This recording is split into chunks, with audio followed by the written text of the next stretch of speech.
ஈரோடு அருகே சாலையோரம் நின்றிருந்த ஐஸ்கிரீம் வாகனத்தை கடத்தி சென்ற வடமாநில இளைஞரை பொதுமக்கள் சுமார் 6 கிலோமீட்டர் தூரம் விரட்டிச் சென்று மடக்கி பிடித்த சம்பவம் பெரும் பரபரப்பை ஏற்படுத்தியது. சினிமா பாணியில் அரங்கேறிய சேசிங் சம்பவத்தின் பின்னணி என்ன?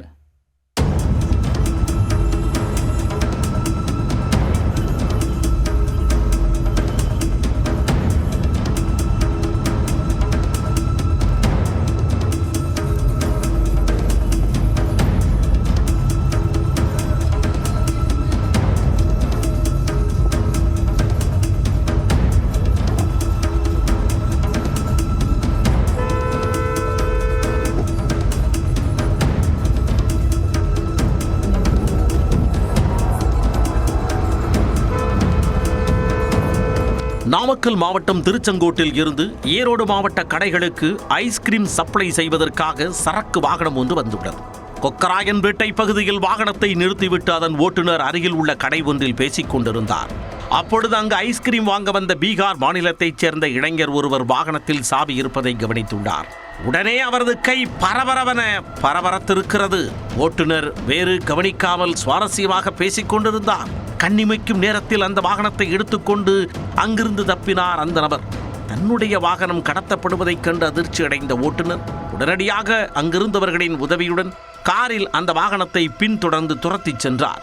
கடத்திச் செல்லப்பட்ட வாகனம் ஈரோடு புறவழிச்சாலையில் மிக அதிவேகமாக இயக்கப்பட்டதால் பொதுமக்களும் அச்சமடைந்தனர்.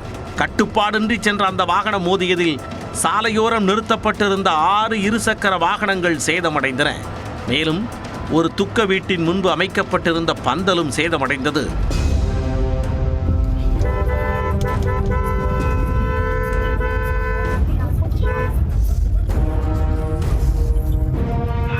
மேம் கரெக்டாக 19 வர சொல்லுங்க மேம். ஆக்சிடென்ட் ஆயிடுச்சு, மறுபடியும் அந்த வண்டி நின்றுச்சு மேம். ஈரோடு மாவட்டம் சுமார் 6 கிலோமீட்டர் தூரம் சினிமா பாணியில் தொடர்ந்த இந்த துரத்தலுக்கு பிறகு புதூர் அருகே பொதுமக்கள் அந்த வாகனத்தை சுற்றி வளைத்து மடக்கி பிடித்தனர். பின்னர் அந்த இளைஞரை கொக்கராயன்பேட்டை போலீசாரிடம் ஒப்படைத்தனர்.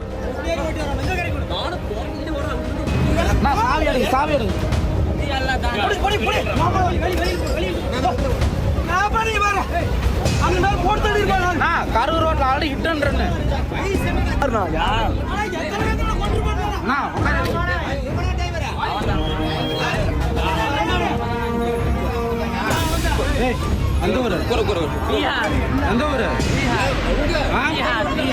பீகாரா?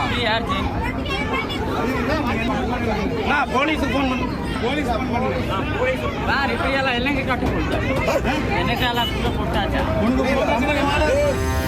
போலீசார் நடத்திய விசாரணையில் பிடிபட்ட இளைஞர் பீகார் மாநிலத்தைச் சேர்ந்தவர் என்பதும் அவர் சற்று மனநலம் பாதிக்கப்பட்ட நிலையில் இருப்பதும் தெரிய வந்தது.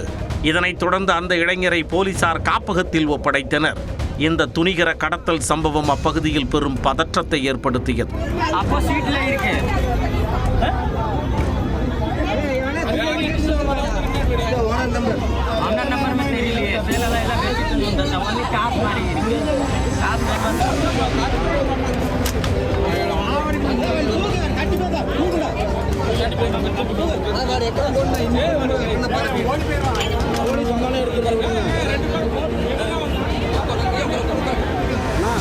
போலீஸ் வந்தானே எடுத்துக்கலாம், இருங்க.